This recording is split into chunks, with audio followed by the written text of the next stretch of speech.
I became a private detective back when I was a dreamer. Thought I could solve the world's problems, that there were good people worth fighting for. Unfortunately, these days the only thing I get are nightmares, and the only clients I have are scum. Take my current case. The suspect?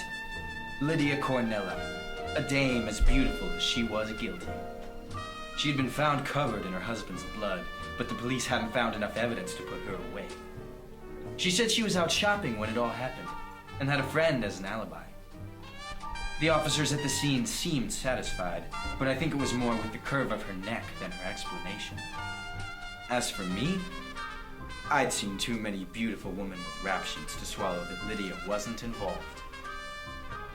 Proving her guilt had been harder than I expected, so I asked her to stop by. I hoped that a casual atmosphere might loosen her tongue. That or a few drinks. It's open.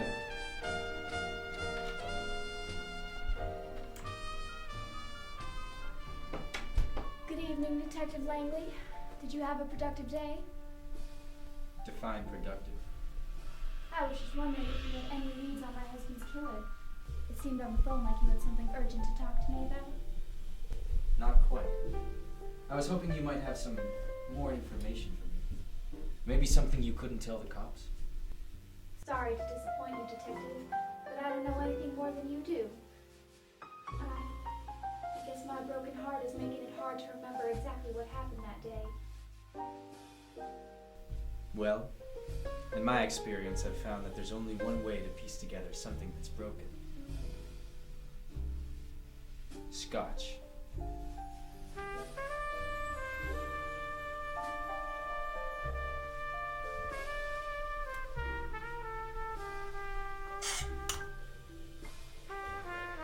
Seems I'm all out.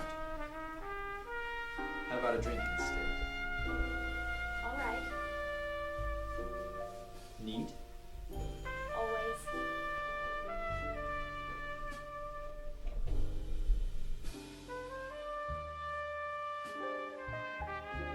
Tell me, Mrs. Cornella, did you and your husband ever fight?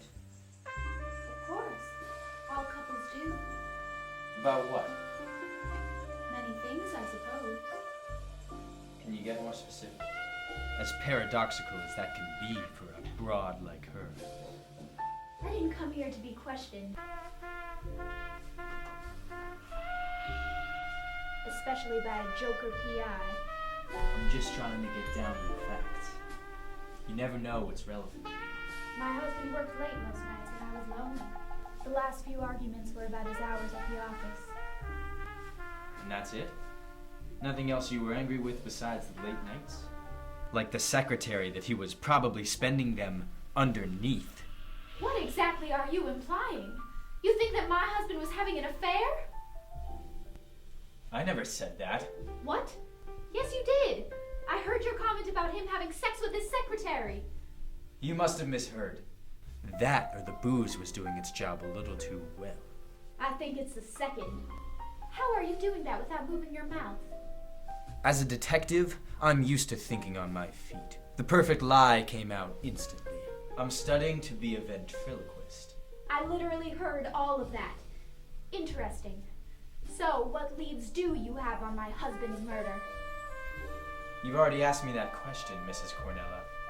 It was just then that I realized that Lydia had come by for more than just a chat. She was checking up on me, using me to make sure that there was nothing that would lead the police back to her. And is there? Nice try.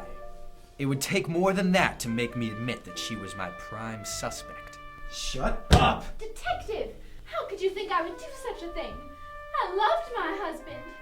I assure you I don't. We must be hearing a little film reel from upstairs. There's a news agency in the room above us. Runs 24 hours a day and always makes a racket. They must be doing a piece on philandering husbands.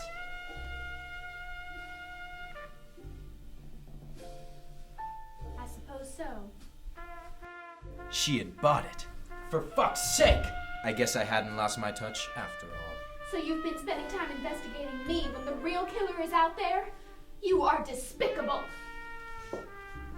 I was trying to be thorough.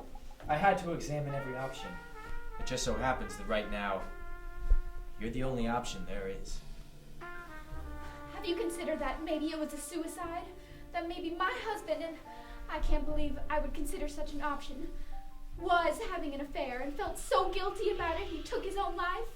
Briefly, but it doesn't fit his character.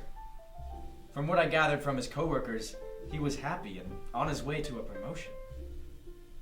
Plus, he was beaten to death with a frying pan. And I knew firsthand that killing yourself with cookware wasn't as easy as it sounded.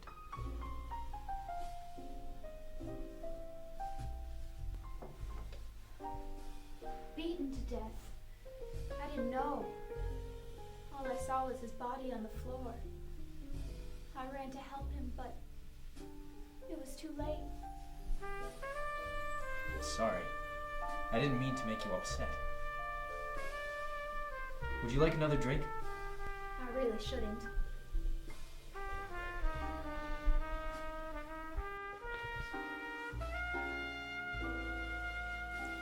I guess I've done a lot of things recently that I shouldn't have. Maybe if I had just stayed home with him that night, we would be alive. You can't blame yourself. Unless you're guilty. I just miss him. The feeling of his cheek pressed against mine. His warmth in bed on those cold winter nights. The sound of his skull caving in. Excuse me? I said his whole saving din. My husband restored old boats and was very noisy. Mrs. Cornella, are you sure you didn't see anything else that night you find your husband? Now who's repeating questions, detective? Like the way I repeatedly hit my bastard husband with the pan that I had lovingly made him eggs on every morning for our entire wretched marriage. I told him that if he didn't end it, I would end him. And I'm a woman of my word. I think I should get going. It's getting late. You're in no condition to drive. Let me call you a cab. Right after I ring up the boys in blue. No, that's quite all right. I can probably find one myself. That and a one-way ticket to Mexico. Okay, clearly you killed your I husband. did not! Obviously, you dolt. And clearly I'm investigating you for it. Maybe we can talk this out and I can help you.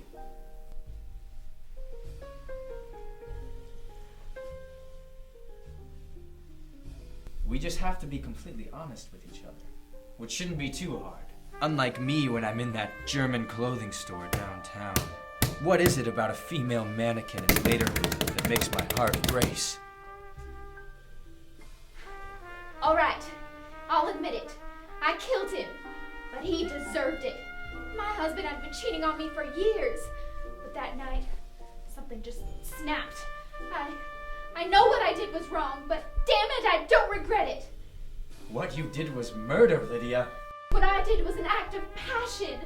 Shouldn't there be some leniency in the law for love? A great love drives you crazy, makes you want to throw yourself into traffic, jump off a bridge. Shoplift from a prominent European department store. Love doesn't make sense, and I won't apologize for that, even if I go to jail for it. And just like that, I was swayed. Like that parasite I got from that Brazilian prostitute. She had somehow managed to soften my tough heart. A woman like her comes around once in a lifetime, and that life shouldn't be spent behind bars. All right, I'll get you that ticket to Mexico. Only if you buy two of them. I only get one life too, you know. Maybe I was wrong. Maybe there are good people left in the world. Maybe all it takes is a little understanding. Well, we had some help. I'd started today thinking that life was bleak, hopeless. And now, the same woman who I thought epitomized that idea completely changed my mind. I guess that's what happens when someone gets into your head.